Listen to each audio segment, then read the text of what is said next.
It's a national icon, an engineering masterpiece, and a war winner. For a decade, the Spitfire lit up the skies. The British Spitfire had proved to be one of the deadliest weapons ever put in the hands of man. Now it's more popular than ever. They just stand for courage and victory and all those kind of things. And at one of Britain's greatest wartime airfields, it's being brought back to life. There I was, sitting there in amongst a 12 grand lump of wreckage, basically, but feeling quite pleased with myself that I now owned a Spitfire.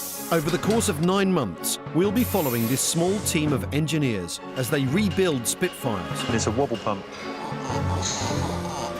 Explore their history. Gosh, look at that. And give veterans another chance to fly. Wonderful.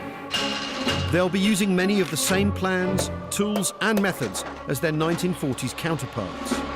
I've got to warn you, there probably will be some banging, clattering and scouring the planet for as many original components as they can find. I want 15 grand. But they're on a budget, they're on a deadline. Got to do it today, otherwise we look like a bunch of idiots. And those planes have got to fly. Welcome to the Spitfire Factory.